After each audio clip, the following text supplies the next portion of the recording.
friends, welcome to felcykeralarecipe. நாம இன்னைக்கு ரொம்ப டேஸ்டான பலாப்பழம் வச்சு பண்ணக்கூடிய ஒரு ஸ்வீட் ரெசிபி தான் பார்க்க போறோம். வாங்க வீடியோக்கு போலாம். அதற்கு முதல்ல ஒரு 25 பலாப்பழ சொலை எடுத்து வச்சிருக்கேன். இது நல்ல பழுத்த பழம். இனி இதை ஒரு மிக்ஸி ஜார்ல மாத்திக்கிடலாம். இதை நல்லா அரைச்சி எடுத்துக்கோங்க. இது கூட ஒரு கப் அளவுக்கு தண்ணி சேர்த்துக்கிடலாம். இதை திரும்பவும் நல்லா மையா அரைச்சி எடுத்துக்கிடலாம். இதே மாதிரி உங்களுக்கு கேரளா ரெசிபி பிடிக்கும்னா இந்த சேனலை சப்ஸ்கிரைப் பண்ணி வச்சுக்கோங்க. இனி ஒரு பாத்திரத்தில் அரை கப் அளவுக்கு கார்ன்ஃப்ளவர் மாவு எடுத்து வச்சுக்கிடலாம். கூடவே கொஞ்சமாக தண்ணி சேர்த்து கட்டி எதுவும் இல்லாமல் நல்லா கலக்கி எடுத்து வச்சுக்கோங்க.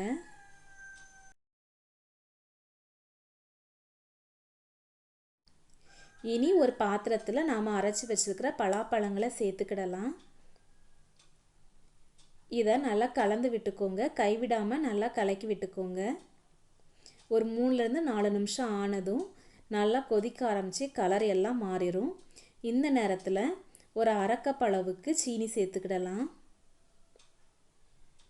நான் மொத்தமாக ஒரு கப் அளவுக்கு சீனி எடுத்து வச்சுருக்கேன். இதில் அரை கப் மட்டும் இப்போ சேர்த்துக்கிடுறேன். அதுக்கப்புறம் இனிப்பெல்லாம் செக் பண்ணிவிட்டு மீதியை சேர்த்துக்கிடலாம். ஒவ்வொரு பலாப்பழத்தோட இனிப்பு சுவையை பொறுத்து நீங்கள் சீனியோட அளவை சேர்த்துக்கோங்க. இது ஒரு 3லேருந்து 4 நிமிஷம் கொதித்ததும் நாம் கலந்து வச்சுருக்கிற கார்ன்ஃப்ளவர் மாவை இதை சேர்த்துக்கிடலாம். கார்ன்ஃப்ளவர் மாவு சேர்த்ததும் நல்லா ஸ்பீடாக கலந்து விட்டுக்கோங்க.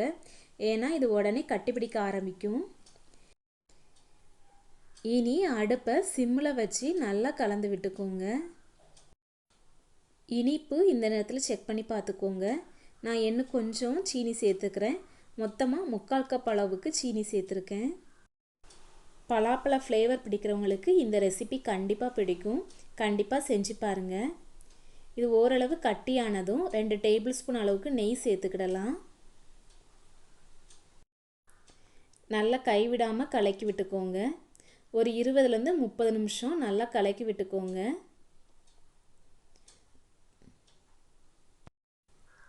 பலாப்பழம் பேனில் ஒட்டாமல் அப்படியே வெளியே வரணும். அந்த பக்குவம் வரைக்கும் நீங்கள் கலந்து விட்டுக்கோங்க. பார்க்க அல்வா மாதிரி சூப்பராக இருக்குது. இனி ஒரு பாத்திரத்தில் கொஞ்சமாக நெய் தடவி உடனே இதை சேர்த்துக்கோங்க. சூடோடையே சேர்த்துக்கோங்க. இனி ஒரு ஸ்பூனில் நெய் இல்லைன்னா எண்ணெய் தடவி இதை சமதளப்படுத்தி விட்டுக்கிடலாம். இனி இதை ஆற விட்டுக்கிடலாம். ஒரு 2லேருந்து 3 நிமிஷம் ஆகும் நல்லா ஆறுறதுக்கு.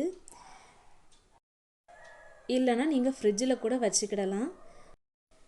ஒரு 3 மணி நேரத்துக்கு அப்புறம் பலாப்பழம் வச்சு பண்ணக்கூடிய சூப்பரான ரெசிபி ஈஸியாக ரெடி ஆயிடுச்சு. இது பார்க்க ஜெல்லி மாதிரி இருக்கும். ரொம்ப டேஸ்ட்டாக இருக்கும். கண்டிப்பாக உங்கள் வீட்டில் ட்ரை பண்ணி பாருங்கள். எப்படி வந்துச்சுன்னு கமெண்ட் பண்ணுங்கள். வீடியோ பிடிச்சிருந்தா லைக் பண்ணுங்கள். அப்படியே felcykeralarecipe சேனலை சப்ஸ்கிரைப் பண்ணி வச்சுக்கோங்க. கூடவே பெல் பட்டனை கிளிக் பண்ணி ஆல் ஆப்ஷனையும் கிளிக் பண்ணி வச்சுக்கோங்க. தேங்க்யூ.